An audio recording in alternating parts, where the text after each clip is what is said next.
3 दिनों के भीतर टीम इंडिया ने ऑस्ट्रेलिया को चारों खाने जीतकर पहला टेस्ट अपने नाम कर लिया और बॉर्डर गावस्कर श्रृंखला में 1-0 की अहम बढ़त भी ले ली। अब दोनों टीमें राजधानी दिल्ली का रुख करेंगी, जहां ऑस्ट्रेलिया श्रृंखला में वापसी करना चाहेगा। पर आत्मविश्वास से भरी रोहित की पलटन कंगारुओं को ऐसा करने का कोई मौका देगी, इसके आसार ना के बराबर ही नजर आ रहे हैं।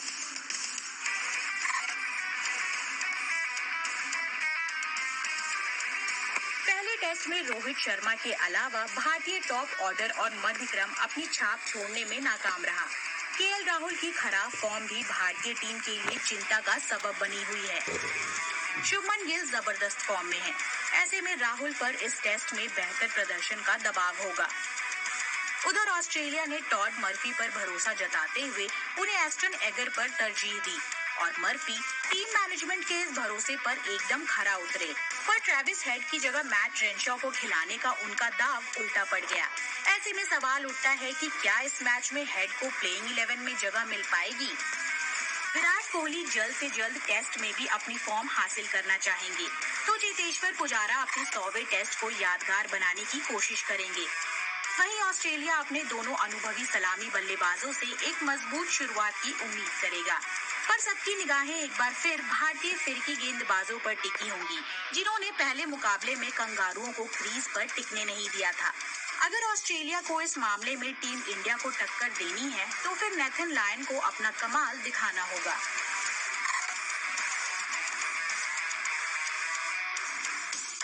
नागपुर में रविचंद्रन अश्विन की फिरकी का बोलबाला रहा।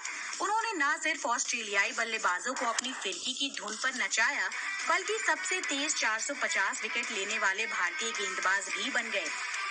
यही नहीं, दूसरी पारी में अपने अब तक के करियर के सबसे तेज 5 विकेट झटक कर उन्होंने कंगारुओं को संभलने का मौका ही नहीं दिया और भारत की विशाल जीत की कहानी लिख दी।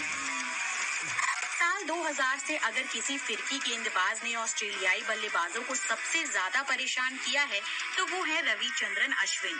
और उनकी मौजूदा फॉर्म को देखते हुए लग तो यही रहा है कि दिल्ली में वो ऑस्ट्रेलिया के खिलाफ विकेटों का शतक लगा ही देंगे।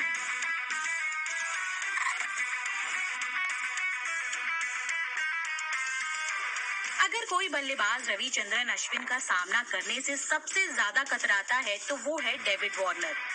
बाएं हाथ का ये ऑस्ट्रेलियाई बल्लेबाज 11 बार अश्विन की फिरकी में फंस चुका है और नागपुर में भी कहानी कुछ अलग नहीं थी।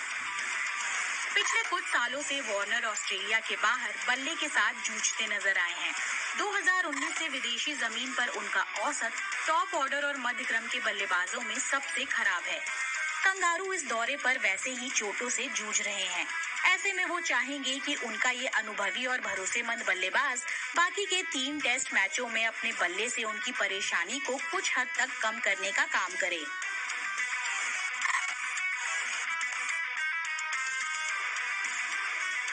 अक्षर पटेल और रविंद्र जाडेजा ने नागपुर में न सिर्फ अपनी फिरकी गेंदबाजी के जलवे बिखेरे, बल्कि बतौर बल्लेबाज भी दोनों ने एक अहम साझेदारी कर टीम इंडिया को मजबूत स्थिति में पहुंचाया।